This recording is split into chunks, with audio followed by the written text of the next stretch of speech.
Hello everyone. In this lecture, I will explain variable in a little bit depth. So first of all, we will see if we declare a variable like this one set x1. Now, if we want to see whether this variable exists or not, when we write program in middle of programming, sometimes we are interested to know whether a variable is already existing or not.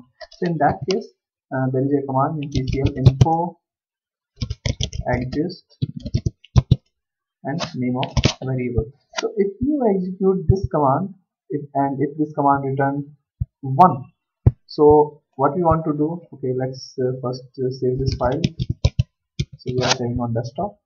So if this command will return 1, it means that variable is existing. So how to print that value? So what we will write? We will write uts and we will enclose this command into bracket. So this bracket is actually used to replace this entire command by its output. So if it return 1, this entire expression will be replaced by 1 and uts command print that 1 on the screen. So let's execute it. TCL fh2.tcl. We are already in desktop directory, so no need to change. So here if you can see, this is 1. Now let's delete it and see this command. See the execution of this program again. So info exist variable name. This is used to see whether the variable is existing or not. Now once we create a variable, now when our work is done, we want to destroy this variable, we want to delete this variable.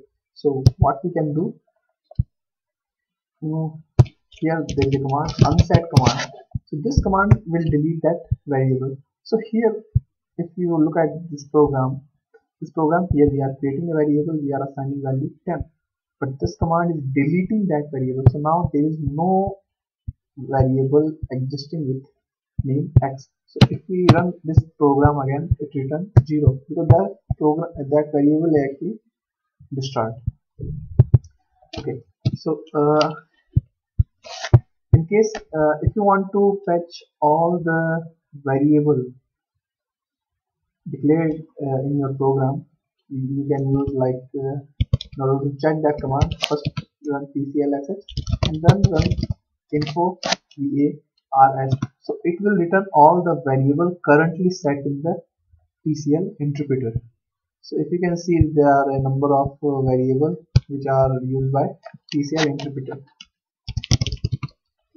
Okay, so now we will see the how many type of variable we can create.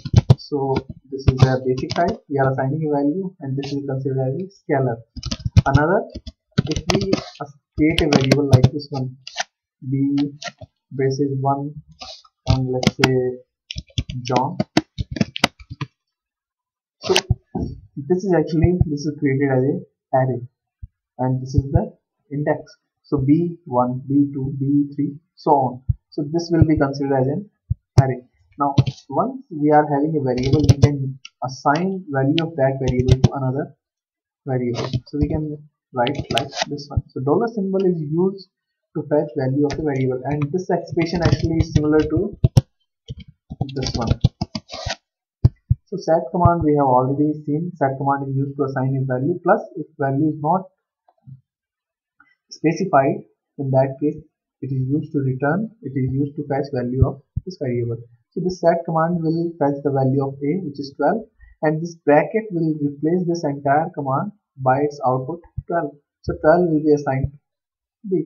But this so this dollar is actually a short version of bracket, but brackets are more powerful. Okay, so these are the types of variable we can create array in the similar manner. This is scalar. So now let's see the difference between local and global variable. So local variable, which is declared inside a or which is created inside a procedure or a function. So in TCL we will see this function or procedure in detail in another lecture. Here I just want to give you a hint how to create a procedure. So for that thing we need to write proc, name of procedure, argument in curly braces, so we want to write this procedure without any argument, and then opening curly brace. So these thing has to be in same line. if you write this opening curly brace in next line, there will be an error. So what we want to do is that we will uh, create a variable x, and here we will try to change that value x. And so here we can see we have created a variable x, and this value of variable is 10.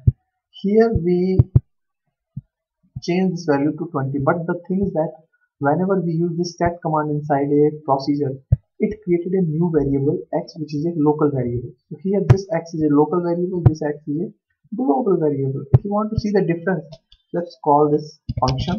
So in order to call any procedure in TCL, just write the name of procedure and arguments. It needs any argument. So this is a procedure without any argument. So let's see the result. Okay, we missed the dollar. So here if you can see, it's still printing temp. So local variable always created inside a procedure. So this difference is actually comes from scope. What is the scope of a variable? So if the scope of a variable is entire program, that variable is considered global variable.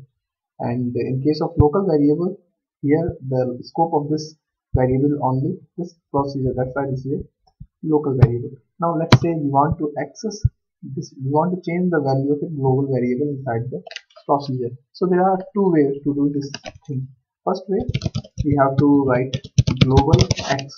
So we are telling TCL interpreter that the x we are going to use in this procedure is actually a global variable x, which is created outside. So now if we run this program, value is 20y, because in procedure we are changing the value of this global variable. That's why this value is changed to 20. Now another way to do this, here if we write uh, colon two times. So if you write here colon two times, it's 20. So there are two ways to access global variable. One, specify that this variable is global using global command. Another, just use that variable by using a colon double time. Thank you very much.